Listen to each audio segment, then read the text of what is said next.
Cihunjuran adalah sebuah tempat yang diyakini memiliki kaitan erat dengan kisah Prabu Anglingdarma, seorang raja bijaksana dalam legenda Jawa.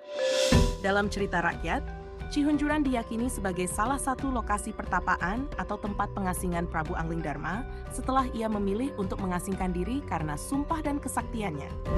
Dikisahkan bahwa Engling Dharma memiliki kemampuan memahami bahasa hewan dan menjalani kehidupan yang penuh kebijaksanaan dan pengorbanan. Di Cihunjuran, ia disebut-sebut melakukan tapa untuk menenangkan diri dan mencari pencerahan spiritual. Tempat ini kini menjadi situs yang dianggap keramat oleh sebagian masyarakat dan sering dikunjungi oleh peziarah yang mencari berkah atau ingin mengenang nilai-nilai luhur dari kisah Anglingdarma, seperti kesetiaan, kebijaksanaan, dan keikhlasan dalam menjalani takdir. Ya guys, baru saja tadi saya ke tempat pemandiannya ya.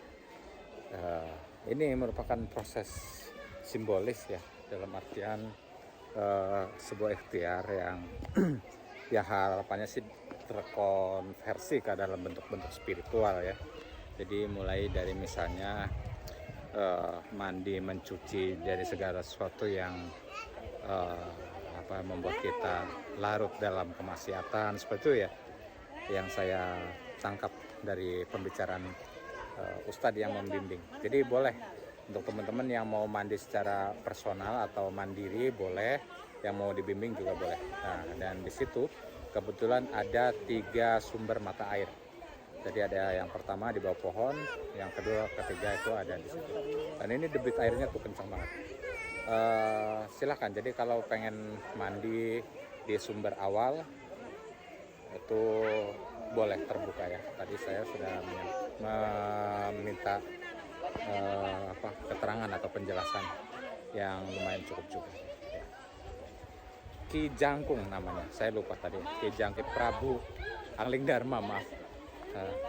Kemudian setelah Muslim, beliau disebut atau mendapat gelar Ki Jangkung Anglingdarma. Seperti itu sejarah yang telah sampai ke saya melalui keterangan dari petugas atau ustadz yang di sini yang membimbing para wisatawan, peziarah yang datang ke Cihunjuran ini. Ya, menarik memang kalau kita mau kaji dari sisi sejarahnya, membuat kita lebih banyak mengulik catatan-catatan sejarah, naskah-naskah sejarah dan lain sebagainya begitu ya.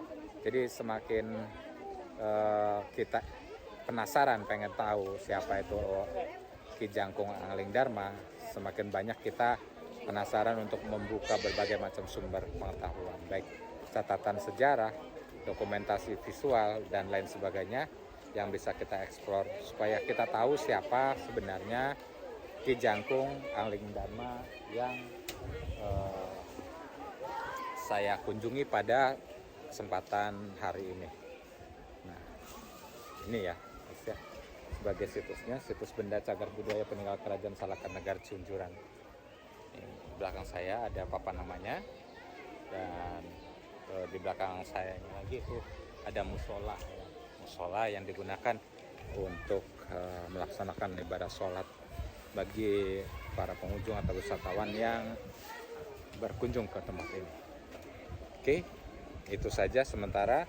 Insya Allah nanti dalam sesi berikutnya saya ingin mengulik lebih, menspil lebih banyak lagi tentang Cihunjuran ini.